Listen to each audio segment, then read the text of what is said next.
What's going on, guys? Welcome back to the channel. Today we are going to go through a full install on a BMW E90. It's a very popular car all around the world, so hopefully you can get something out of this. We'll go through a full head unit install, show you some bits and pieces, some things to look out for. And yeah, if you have any questions, just drop them in the comment section below. We'll be there helping you guys out as well. Let's jump right into it.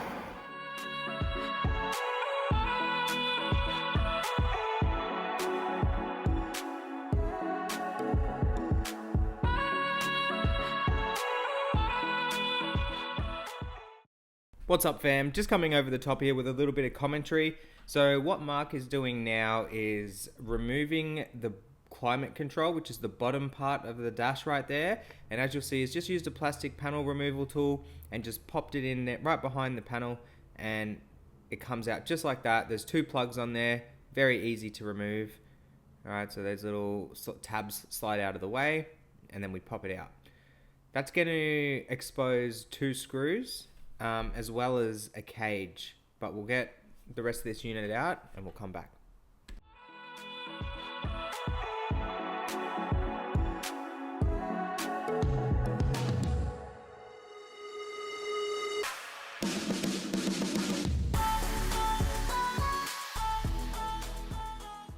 Alright guys, so just taking a look behind the factory radio. Obviously there is a massive plastic cage here. This will need to be removed in order for the aftermarket head unit to fit.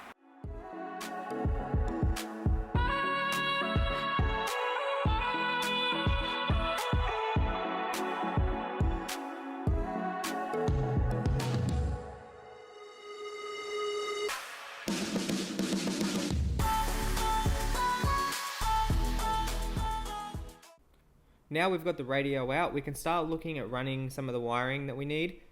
One of the first things we'll look at is the USB. So we're going to run that into the glove box as per the customer's request. There'll be two USBs run into the glove box, and we'll also look at running the microphone. On top of that, we'll also go through all of the wiring, and we'll show you what parts you need for the car and how to connect them together and how they all work.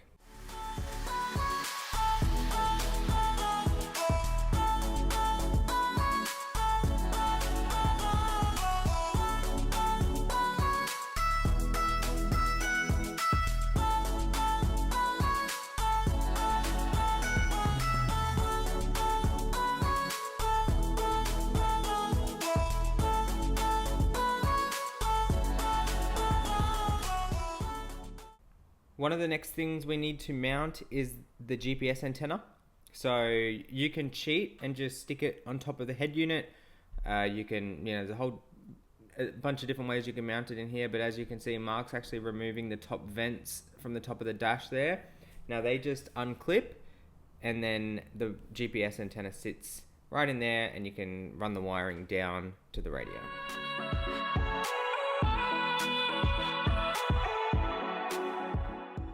Alright guys, we like to just mount the mic either here or there, depending on where you want to go. So here's nice, it's going to be out of the way for the driver, and then we'll tuck the wiring underneath the roof lining and run it over to the A-pillar there. Just looking at behind the A-pillar, it's very hard to see, but there is no factory wiring running there. So what we've done is just put some tape over the wire and run it all the way down, and then we've just used a snake, which is a metal tool, to run behind the vent over to behind the head unit, and now that's where the microphone is. Alright guys, there is a few bits and pieces we're going to need, so we'll start with the canbus interface.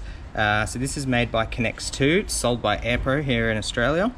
So as we see here, it says step 1. So what this does is plugs into the car in the quad lock connector, and then you can go ahead and buy step 2, which might be a Kenwood harness or an Alpine harness or a Pioneer harness or whatever harness.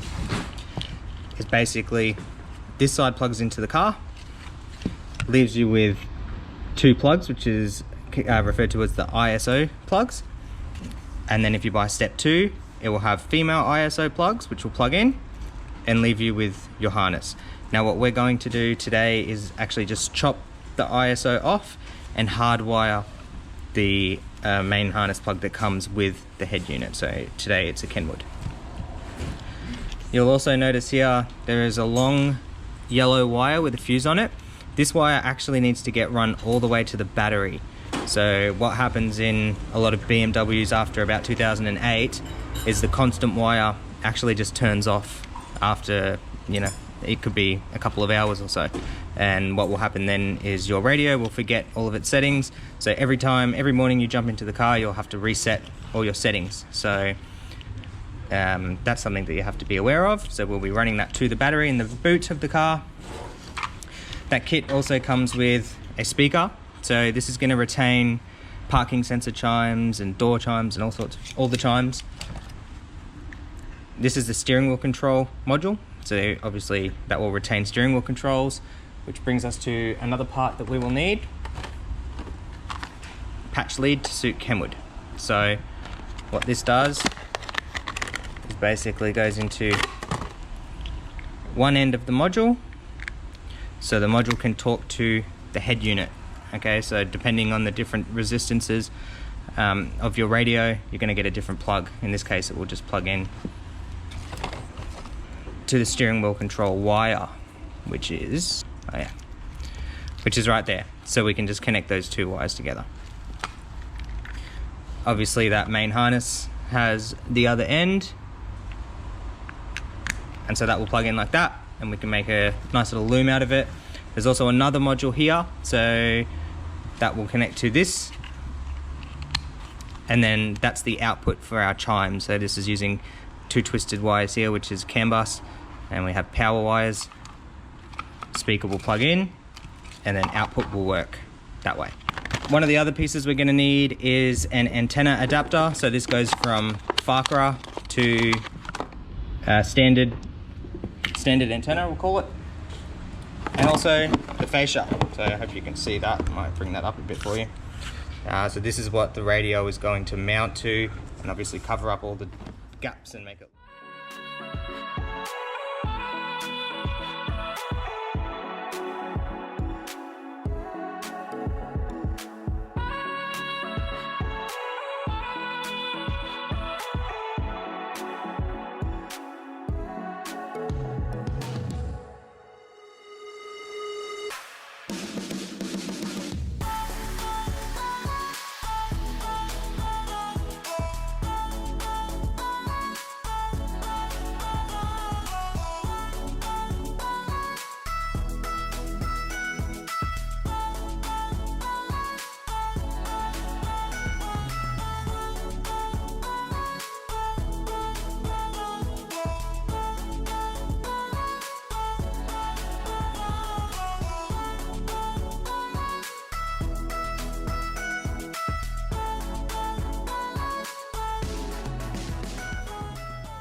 Alright guys, so now we've done most of our connections. Well, I've forgotten one.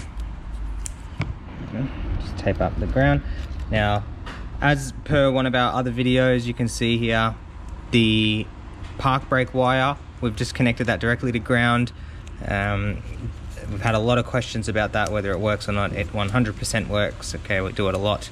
So I want to show you guys some of this wiring. Now, this is our constant power wire. Now that's going to go straight to the battery. Like I said before, the unit won't forget anything. This wire here, this red wire, we're going to talk about that in a minute. This blue wire is our antenna power amplifier. So that means obviously AM reception and all that sort of stuff. You'll pick it up perfectly. Ground obviously, of course, is up here, and then we've got our speakers. So just looking at the quad lock connector, so this plugs into the car. There's no red wire coming out of this, okay? So they don't use a normal 12 volt red power wire signal to turn on, okay? They use a CAN bus signal. So we see these twisted pairs. So one goes to this connects to module. So the twisted pair goes in, and then we have a red wire coming out. So this module actually sees the ignition signal, so it sees the CAN bus signal, sends out a like a 1 amp ignition wire, okay? And so that will tell the radio to turn on. So it's very important for these cars that you do buy this module, this sort of setup. I know they can be a bit expensive. I'll try and link, an affordable one below, but this brand Connects 2 is really good. So, we do recommend using that. Same as this. So it's going to take CAN bus signal, give out speakers. about, you know, speaker rather. Okay, neaten up this loom and show you what it looks like. Oh yeah, sorry, a couple more things. Speed signal, park brake if you actually want the park brake wire to be connected normal, and reverse signal all work from CAN bus interface. So if you're doing a reverse camera, you just go ahead and connect that to the reverse wire on your head unit, and you save yourself running some extra wiring. Also guys, on the power side from the head unit, there's an illumination wire, so I chop it. Okay, we don't use it because these units all have auto dimming, so they don't really need it. Power continuation if you're going to do an amplifier. Steering wheel remote, so we have to make sure we connect that to the patch lead that we spoke about earlier. And then we've also got reverse camera signal power wires. Now these are outputs, but they're only 6 volt, so yeah, you can do what you will with that.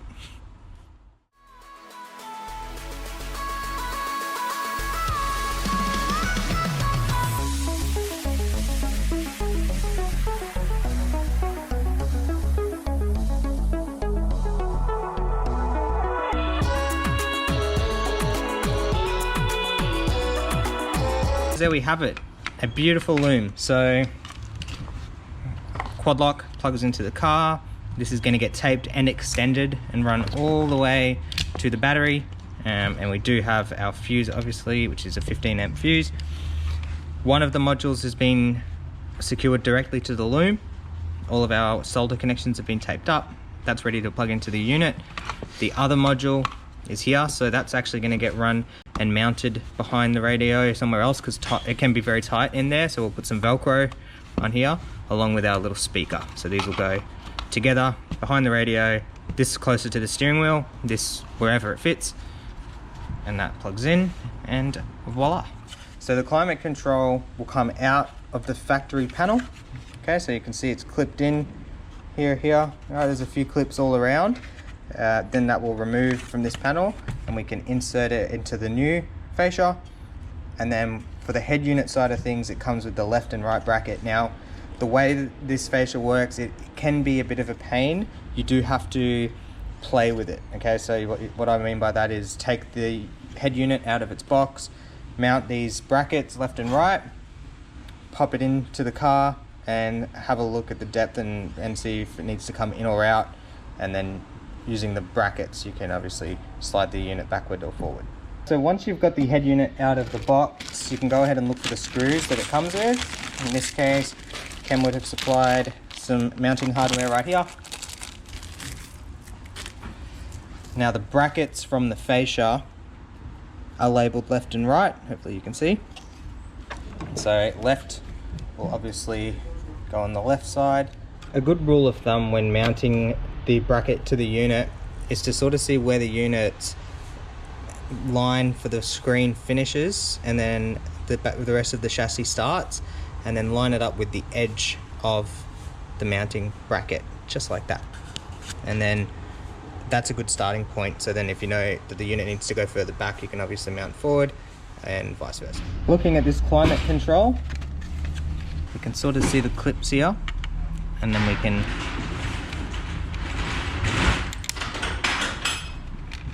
pop them up so that it releases just like that. Okay, so I'll show you this one.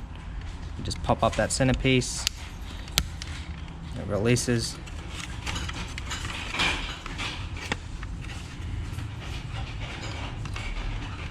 Alright, so now that's out, we'll go into the new fascia just like this. Just resting the fascia and unit together, it looks like what will happen is the climate control will actually mount to these little tabs down here, so we can pretty much sit it in there like so, and then mount, we'll use silicone and hot glue and mount it to the fascia just like that.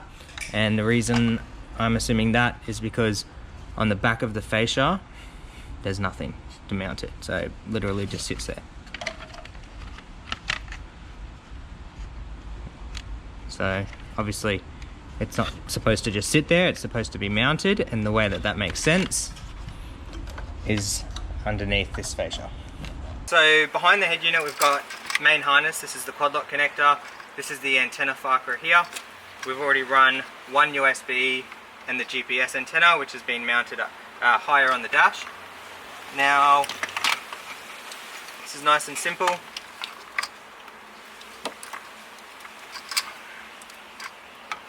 That will only plug in one way,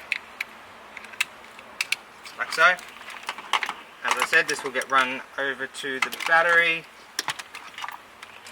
We'll find somewhere nice to mount the Connect 2 module, and obviously that's bigger than our antenna.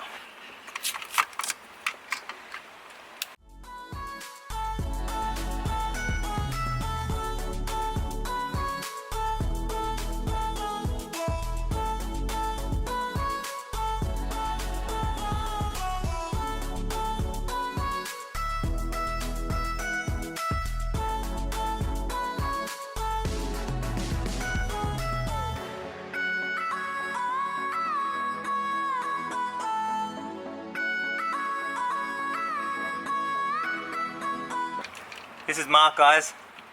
He's gonna be helping me out.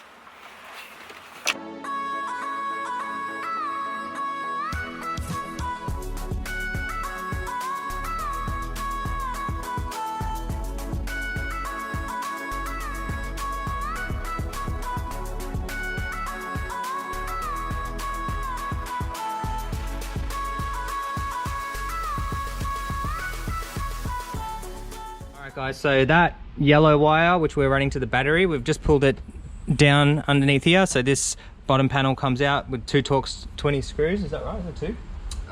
Yes. Yeah, so there's two T20s here. We'll drop this panel down, and then what we're going to do is remove this panel here, this kick panel removes. So as you see, it's just held in by clips. 9 times out of 10 these clips all get left behind, but just with a plastic panel remover, even your hand, you can just get under there, pop it up, pop, pop, pop, so you know there's a few clips there, and then you can go ahead, remove those clips, and then put them back into the panel.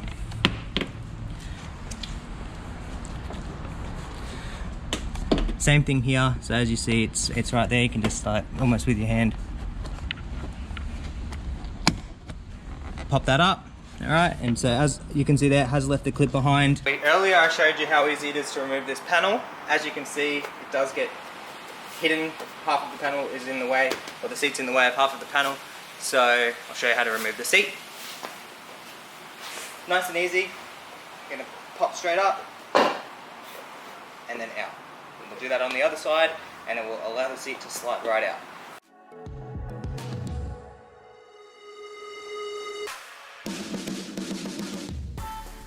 Once the seat's out, that will expose a little clip here, so you can use either a plastic tool or some side cutters just to separate the center, just like that.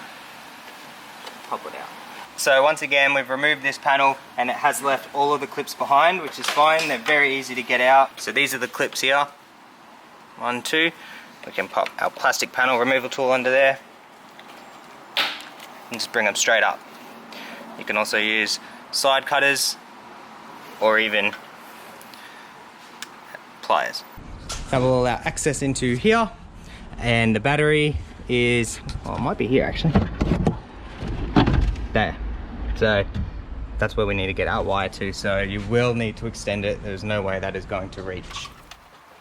Power harness here, antennas plugged in, GPS antenna which we looked at, microphone we showed you.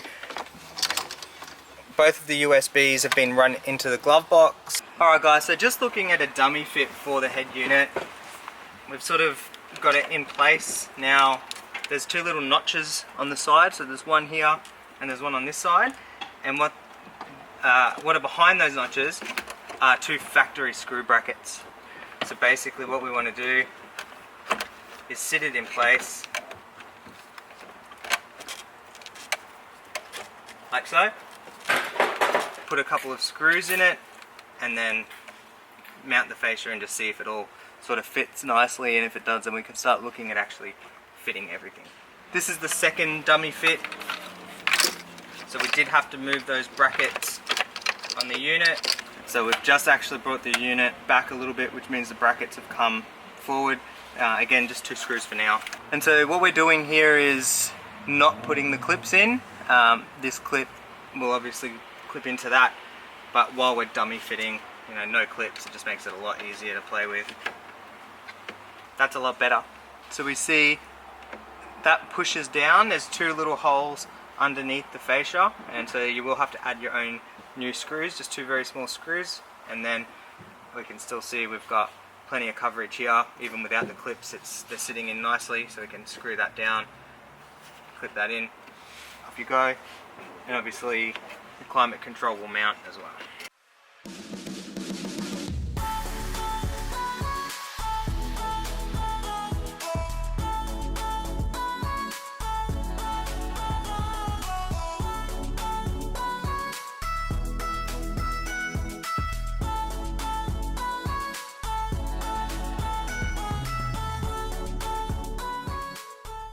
We've run into an annoying problem. Now, for this to work, it does sort of mount in there like that, and it sort of sits in place, but it's not happy.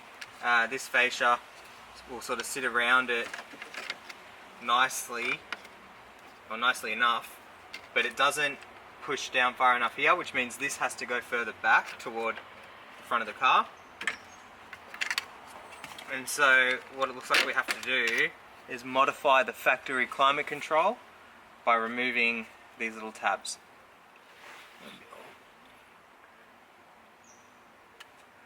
And so those tabs can just be grinded out and removed, and then even potentially this face part here might have to go as well, but we'll look at that later. First we'll just start with the back, pop it in place, see if we can get it further back, and go from there. Now we have also modified the fascia just here, so right in there, it was hitting the front of the climate control before. See, the climate control now sits nicely in place there, whereas before it was actually hitting right here. As you can see, it is sitting in there a lot better now, so we can pull it out. We completely grinded both of those edges off, so it will now sit inside these tabs. Now we can look at a couple different ways of how we want to mount that. Okay, it does wedge in place, but that's not enough. We can put a touch of glue, silicone in here and there, keep it right in place so it won't go anywhere, and then the fascia pretty much just covers it. Honestly, I'm not a fan of the way they've done this. I would have had the climate control mount directly to the fascia, but anyway, each to their own. So yeah, we'll look at doing that. So for reference, this is where we mounted the bracket to the unit, so pretty close to the edge, almost right in the middle of this little black area here. The 2 screws, so I'll go get another screw, we'll put another screw on each side, and that's the mounting of the head unit at least done. And then, just if you didn't see before, these are the 2 brackets that the climate control will mount to. So now we've plugged in our main loom, we've run our secondary module behind this area here, we've mounted our speaker to the body of the car, or rather to the dash right there with some double-sided as well. We've got our air vent, or sorry, climate control plugs right there. We've modified the climate control, so now we know it's going to fit, and we've mounted the brackets onto our radio. So what we can do is start plugging in all of our plugs and mount the radio. Guys, it is important that the modules that control the speaker and the speaker itself and all that stuff gets mounted away behind the dash here, because it is a very tight fit for the unit. So the unit fits, but with those modules in the way, the unit might not fit. And even under here, they can get in the way of the climate control, so it's better to just find somewhere, mount them nicely, and leave them out of the way. Head unit is now mounted. The climate control sits in that sort of bracket nicely, so it's not too bad. Now we're going to put a touch of hot glue and a touch of silicone right along the top here, so that when we mount the fascia, the bottom's going to get held in by the fascia, and the top, well, it just sits there, so by tomorrow that will silicone will be dry and that won't be able to push back at all. It'll be sort of solid in place. Like I said earlier, this is not the best idea. They definitely could have done it better, but it is what it is, so you just work with what you have.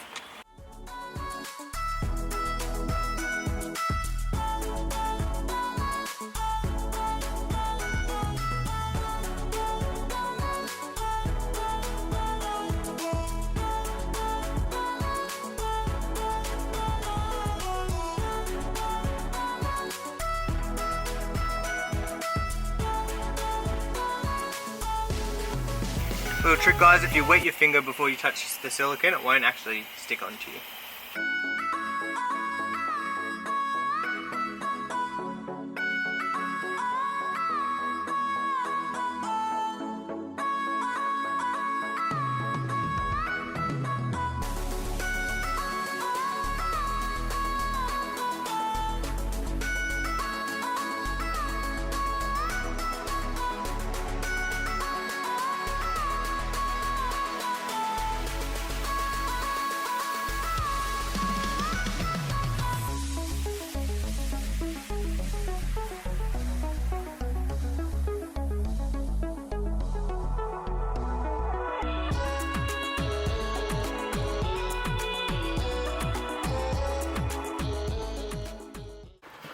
Okay, here is the head unit mounted in all of its glory.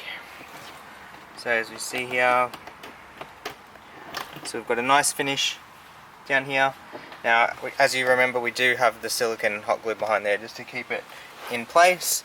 So this is what it looks like from the side.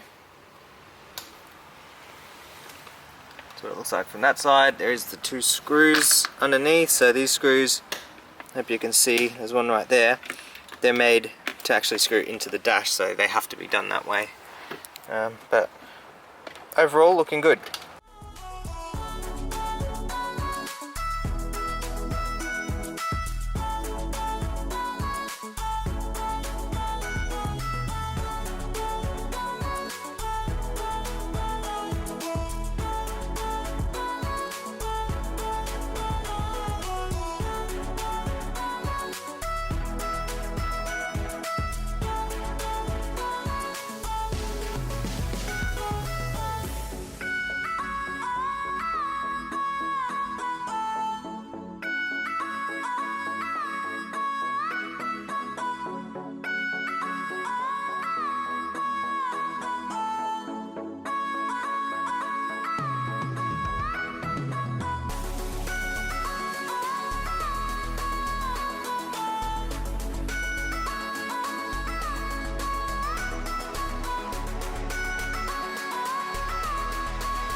Alright, that is it. That is the head unit, fascia, everything done, in, mounted. So as we see here, everything's in, working, it's nice and tight. For the third time, I don't like that the climate control doesn't actually mount to the fascia. So it has made this job a little bit harder. I mean, for us it was not a problem, but if you guys are going to try and do this at home, thoroughly watch the video. Make sure you line all this stuff up properly before you start adding screws and mounting things, and just get it perfect. And now we can test it. Alright, so we'll just double check everything's working, all the buttons work. Okay, that's another common fault, or a common thing that people do wrong, is if you mount this too tight, the buttons won't work properly, they get stuck. So make sure that stays in the right area. Radio, make sure our buttons all work. We've got sound, which is good. Awesome. That is the job done. So thank you guys so much for watching.